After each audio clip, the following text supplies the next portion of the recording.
BJP ने निशिकांत दुबे और दिनेश शर्मा के न्यायपालिका पर दिए बयान से किनारा किया। जेपी नड्डा ने कहा यह उनका व्यक्तिगत बयान है, पार्टी का इससे कोई लेना देना नहीं। जेपी नड्डा ने कहा बीजेपी ने हमेशा न्यायपालिका का सम्मान किया, इन बयानों को पार्टी सिरे से खारिज करती है। दोनों नेताओं को ऐसे बयान नहीं देने के लिए निर्देशित भी किया। वक्फ कानून पर सुनवाई को लेकर बीजेपी सांसद निशिकांत दुबे ने साधा निशाना। कहा जब सुप्रीम कोर्ट में ही बनने हैं कानून तो संसद को कर देना चाहिए बंद। निशिकांत दुबे ने कहा देश में धार्मिक हिंसा भड़काने के लिए सुप्रीम कोर्ट जिम्मेदार, वो अपनी सीमा से बाहर जा रहा है। निशिकांत दुबे ने कहा राष्ट्रपति भारत के मुख्य न्यायाधीश को नियुक्त करते हैं, आप अपॉइंटिंग अथॉरिटी को निर्देश कैसे दे सकते हैं। निशिकांत दुबे ने पूछा आपने नया कानून कैसे बनाया, किस कानून में लिखा है कि राष्ट्रपति को 3 महीने के भीतर फैसला करना है। बीजेपी सांसद दिनेश शर्मा ने कहा संविधान में विधायिका और न्यायपालिका के अधिकारों का स्पष्ट रूप से वर्णन है, कोई भी लोकसभा और राज्यसभा को निर्देशित नहीं कर सकता। दिनेश शर्मा ने कहा कोई भी राष्ट्रपति को चुनौती नहीं दे सकता क्योंकि राष्ट्रपति सर्वोच्च हैं। कांग्रेस सांसद इमरान मसूद ने कहा सुप्रीम कोर्ट के खिलाफ आ रहे बयान दुर्भाग्यपूर्ण हैं, ये हताशा समझ में आती है और समझ से परे भी है। कांग्रेस नेता सलमान खुर्शीद ने निशिकांत दुबे के बयान को दुखद बताया, कहा सुप्रीम कोर्ट पर सवाल उठाना ठीक नहीं। निशिकांत दुबे के बयान पर आम आदमी पार्टी का बीजेपी पर हमला, कहा यह सांसद का बयान नहीं बल्कि पार्टी की सोच है। पश्चिम बंगाल की सीएम ममता बनर्जी ने राज्य में शांति की अपील की, कहा हम सांप्रदायिक दंगों की निंदा करते हैं और उन्हें रोकना चाहिए।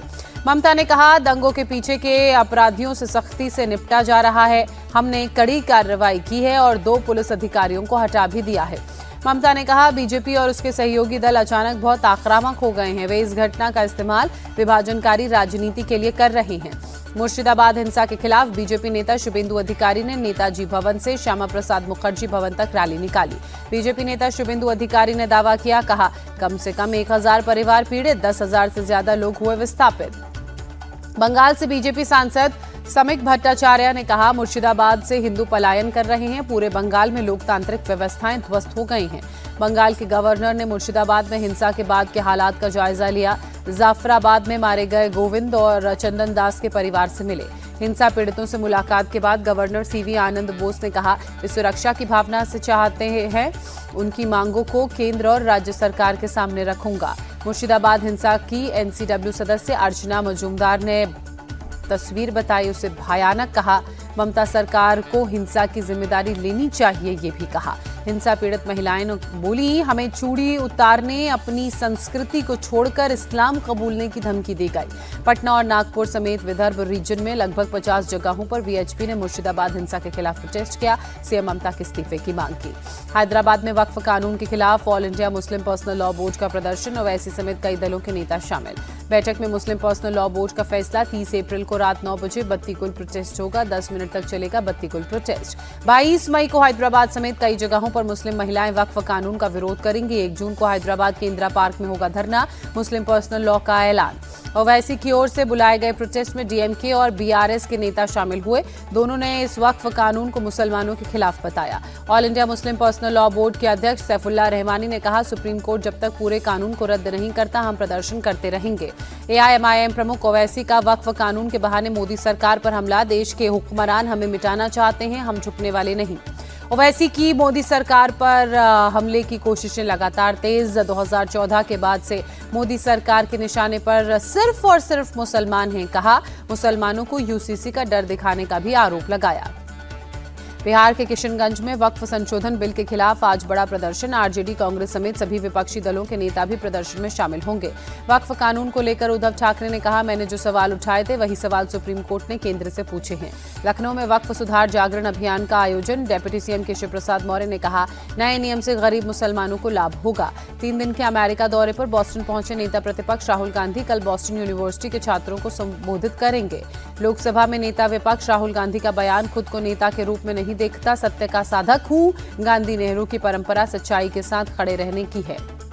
आज बिहार दौरे पर जाएंगे कांग्रेस अध्यक्ष मल्लिकार्जुन खड़गे, बक्सर में जनसभा को संबोधित करेंगे। खड़गे के बिहार दौरे पर बोले जेडीयू नेता संजय झा चुनावी साल है तो नेता आएंगे ही, लेकिन बिहार में कांग्रेस का कुछ नहीं बचा है। बिहार के वोटरों पर संजय झा ने जताया भरोसा, सीएम नीतीश ने बहुत विकास किया है इसलिए जनता फिर उन्हें जिताएगी।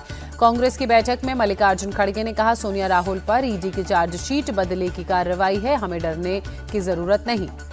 बीआरएस नेता केटी रामाराव का सीएम रेवंत रेड्डी से सवाल। सोनिया राहुल पर ईडी की चार्जशीट पर चुप क्यों हैं? कहीं कोई और रणनीति तो नहीं? सोनिया राहुल पर ईडी की चार्जशीट पर बीजेपी सांसद बांसुरी स्वराज ने कहा, कांग्रेस ने सेवा की आड़ में सार्वजनिक संस्थाओं का दुरुपयोग किया। हैदराबाद में ईडी ऑफिस के बाहर कांग्रेस कार्यकर्ताओं का प्रदर्शन। नेशनल हेराल्ड केस में सोनिया गांधी राहुल गांधी के खिलाफ दायर चार्जशीट पर विरोध जताया। 19 साल बाद फिर एक साथ आ सकते हैं राज ठाकरे उद्धव ठाकरे। राज ठाकरे ने कहा, मतभेद छोटी, महाराष्ट्र बड़ी बात है। एमएनएस चीफ राज ठाकरे ने कहा, उद्धव ठाकरे के साथ मिलकर काम करने के लिए तैयार हैं, लेकिन उद्धव ऐसा चाहते हैं या नहीं उन पर डिपेंड करता है। राज ठाकरे ने कहा, महाराष्ट्र के हित के लिए मैं अपना ईगो बीच में नहीं लाता, इसलिए उद्धव के साथ काम करना मेरे लिए कोई बड़ी बात नहीं। राज ठाकरे की महाराष्ट्र के सभी राजनीतिक दलों के मराठी नेताओं से अपील, महाराष्ट्र हित में मिलकर एक पार्टी बननी चाहिए। राज ठाकरे के बयान का उद्धव ठाकरे ने जवाब दिया, कहा, महाराष्ट्र हित में साथ मिलकर काम करने को तैयार हूं, लेकिन राज ठाकरे तय करें कि वो किस साइड है। उद्धव ठाकरे ने कहा, लोकसभा विधानसभा चुनाव में राज ठाकरे ने बीजेपी का साथ नहीं दिया होता तो केंद्र में एनडीए और महाराष्ट्र में महायुति की सरकार नहीं होती। उद्धव ठाकरे के शर्त रखने पर भड़के मुंबई मनसा चीफ संदीप देशपांडे। कहा, उद्धव ने नैतिकता बची ही नहीं है और वो भी शर्त रख रहे हैं। संदीप देशपांडे ने कहा, उद्धव ठाकरे ने बीजेपी को बुरा भला कहा था, फिर उसी के साथ चले गए थे। लगता है महाविकास अघाड़ी में भी जाकर उनको अपनी गलतियों का एहसास नहीं हुआ। शिवसेना यूपीटी सांसद संजय राउत ने कहा, आज की बीजेपी महाराष्ट्र की शत्रु नंबर 1 है। उसने बाला साहेब की शिवसेना को तोड़ा। 22 और 23 अप्रैल को सऊदी अरब के दौरे पर पीएम मोदी, द्विपक्षीय रिश्तों को मजबूत करने पर बात होगी। पीएम मोदी से मिले असम के सीएम हिमंता। भूपेन हजारिका के जन्म शताब्दी समारोह समेत कई योजनाओं के उद्घाटन के लिए आमंत्रित किया। यूपी के सीएम योगी आदित्यनाथ आज कानपुर के दौरे पर रहेंगे, कई कार्यक्रमों में शिरकत करेंगे। यूपी के सीएम योगी आदित्यनाथ का बयान, सरकारी योजनाओं का लाभ सभी वर्गों को समान रूप से मिल रहा है। यूपी के मंत्री ओपी राजभर ने सपा पर साधा निशाना, कहा, सपा दंगों की राजनीति करती है, उसमें फंसती है।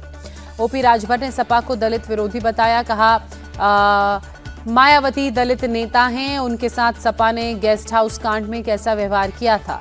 कर्नाटक सीईटी एग्जाम में जनेऊ उतरवाने पर बवाल। बीजेपी प्रवक्ता शहजाद पूनावाला ने कहा, यह कांग्रेस की हिंदू विरोधी मानसिकता को दर्शाता है।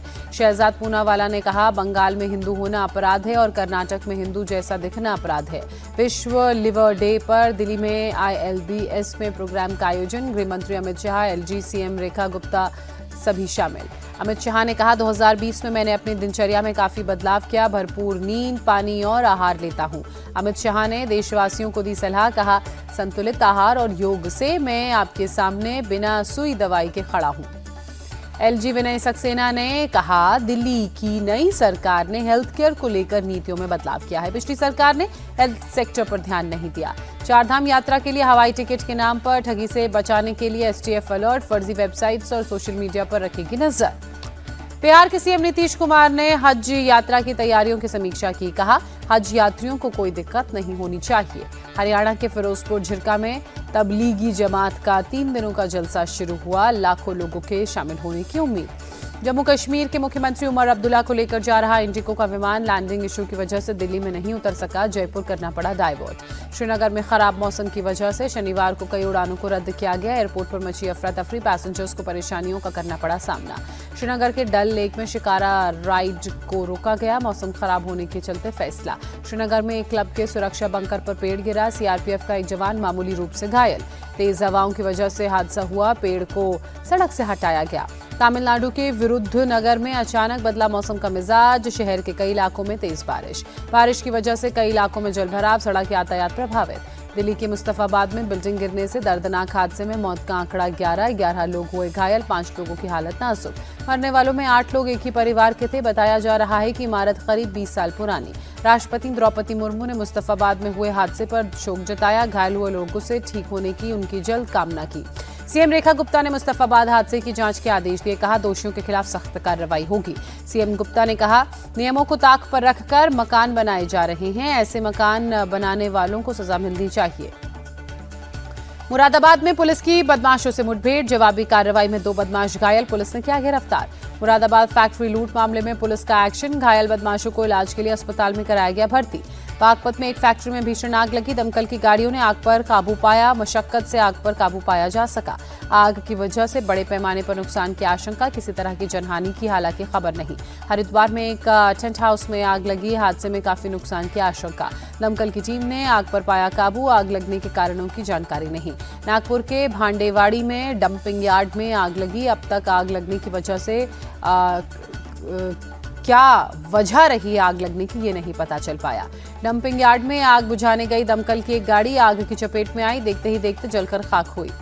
सागर के सोनाधा गांव से भागे जोड़े को पुलिस ने ग्वालियर में पकड़ा। पूछताछ के लिए वापस ले जाया गया।